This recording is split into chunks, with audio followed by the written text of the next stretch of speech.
Hello and welcome to my podcast. I am Prutha, your host, and my podcast is called Talking with Pros. You must be wondering why the alphabets P and R are capitalized in the podcast name. That's because we will be talking to the public relations professionals, and for that, today I have two guests here with me. The first one is Nidhi Amin, who has a decade of experience in PR and communication and is currently associated with Radio City India as corporate communication and PR manager. And my other guest is Shruti Vakhariya, who just ended her stint at Adfactors PR, where she started as an intern 5 years ago and was currently an assistant manager, which is a quite an interesting journey. So before I deep dive into the topic, which is the role of big data in public relations, I just want to hear from my guests. An absolute pleasure to be on this podcast. So, to introduce myself, I'm Nidhi Amin, and I'm a communications professional with over 10 years of experience in the public relations industry. Like Prutha mentioned, I'm currently associated with Radio City India as a corporate communications and PR manager, and I handle internal and external communications for the organization at a national level across 39 markets. Prior to this, I was associated with India's largest PR agency, Adfactors PR, for a stint of 6 years. In total, like I said, with the 10 years of experience, I have worked on brands such as Siska Group, Aditya Birla Schools, Godrej and Boys, Share It, Flock, to name a few. Thank you, Nidhi. That was wonderful. First of all, thanks Prutha for having me here. I think a little bit for the listeners is Prutha and I have worked together very briefly during my stint at Adfactors.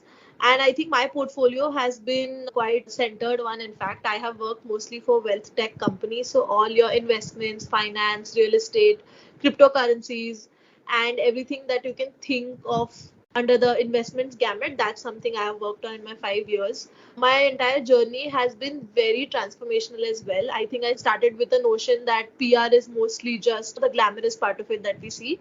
And over the course of 5 years, my entire perception has been changed, and I have realized that it's more of a science than it's an art. Thank you for that wonderful introduction, ladies. Now, to get into the topic big data. So, what do you think big data is, and how is it different in marketing compared to other business sectors? Nidhi, do you want to go first? Yeah, sure. It's an interesting question, I mean, we're talking about technology. We're all living in a world which is, surrounded by technology. All the organizations are going through digital transformation and so is big data. Big data is one such advanced technology which is allowing companies to collect unprecedented amount of data. And what is it that you can do with such a data? So organizations across various industries are using big data in their systems to improve operations, to provide better customer service, to create personalized campaigns and other things. And the ultimate goal is to increase the revenue and profit. When we're talking about marketing and PR, I believe that we also use big data in a way to improve performance of the campaign and ultimately to generate more customer value. That's interesting. What are your thoughts, Shruti? So I think adding on to what Nidhi said, right? Data, what PR is doing is basically storytelling. At any point of time, you are responsible for a brand's or probably your own story as well. So everyone knows that stories without data is just myth at some point. So what big data helps us and what data in general helps us is to tell effective stories. So understanding big data is not just about technical skills, or it's not just about improving what you're doing. It is also about telling stories where you can make sure that you are one stating facts, because it is the most important, I think, during this period of time, that we ensure that the work that we do is not contributing to larger issues of fake news, and we are somewhere responsible for good ethical news. So I think big data is at the center of all of these issues, and it's going to help set good standards for whatever work you do. That's interesting. Like PR uses big data for storytelling. What do you think? What else does PR use it for? So I think storytelling, yes, for sure. It also uses to set standards, right? So for example, because I worked on the agency side, a lot of the targets or a lot of growth that we see as an agency or that anyone sets is based on data on one, and it can be in different forms. One can be, how are your peers doing?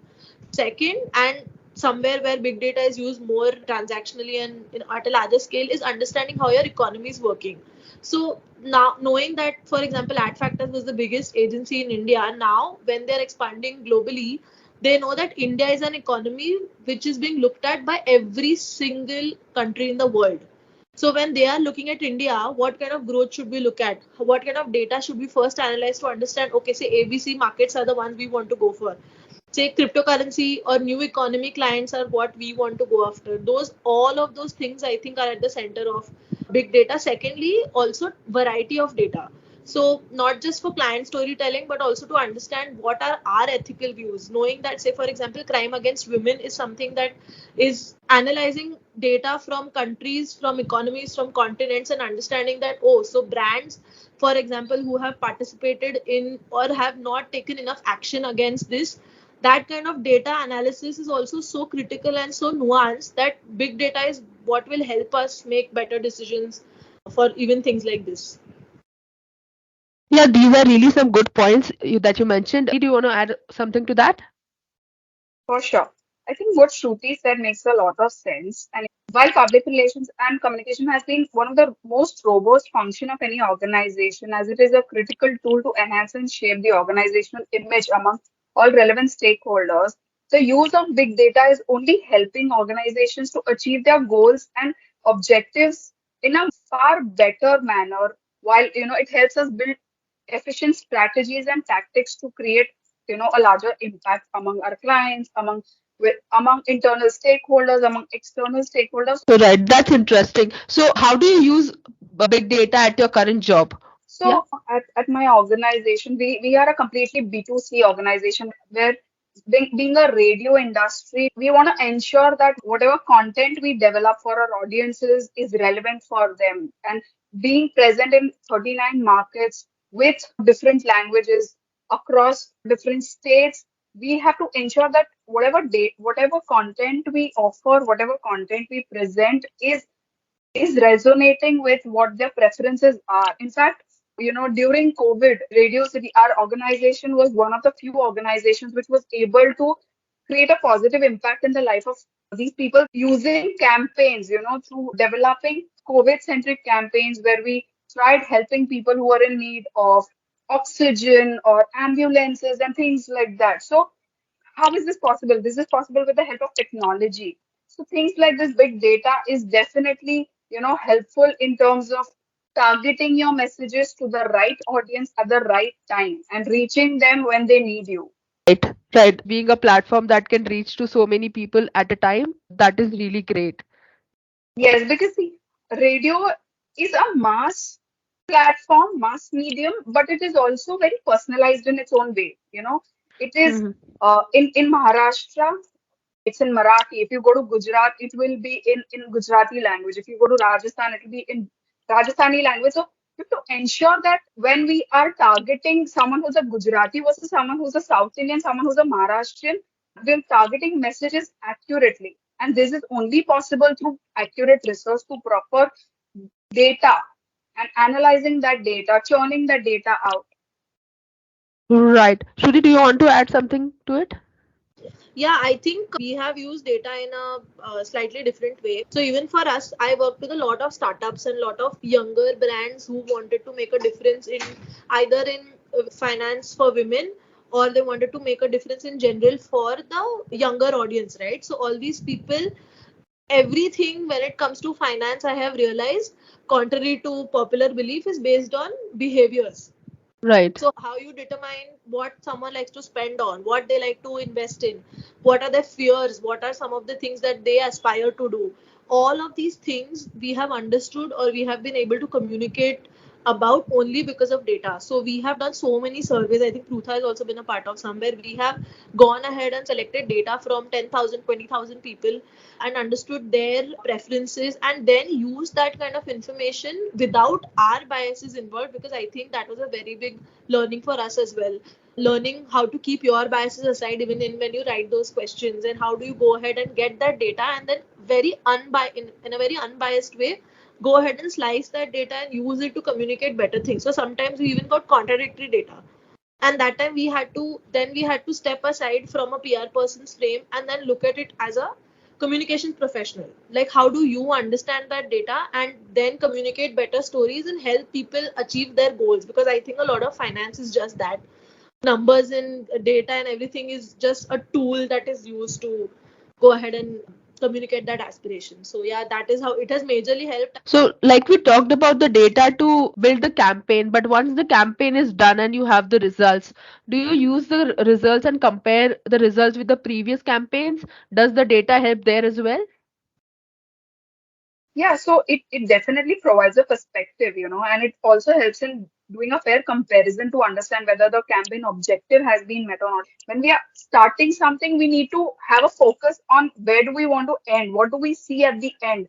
To give you an anecdote, like when you're putting your location on the map, right? You put your start location and your end location. You just don't put your start location and you don't have an end location. So it works the same way. When you are starting something, there has to be a goal in mind that okay, this is what I want to achieve. And to also give you another example from a very, since I also come from an agency background, so I mean one important thing that was always, mattered the most is the relationship between a journalist and a PR practitioner. It's always been very Right. edgy.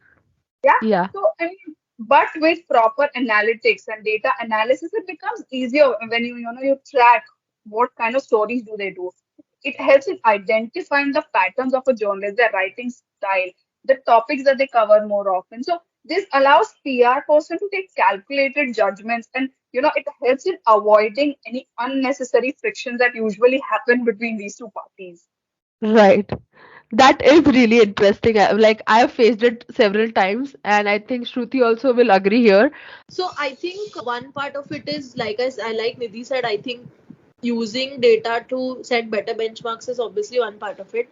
Also realizing that every campaign will be different, so keep that kind of space or keep a little bit of alignment for you. Like, make sure you're aligning and realigning your goals and your metrics according to your data. Second thing, I think one thing that I've learned in especially the last 2 years, especially when we were in the middle of COVID, is you need to be technically equipped. That should be enough for now. Right. But when you talk about the future, do you think data will continue to be an important part of the PR industry? It'll be very important. However, I do think that, to give you a very simple example, ChatGPT can write a story using data on markets. It Right. can say that Sensex will go this way, Nifty will go this way, example.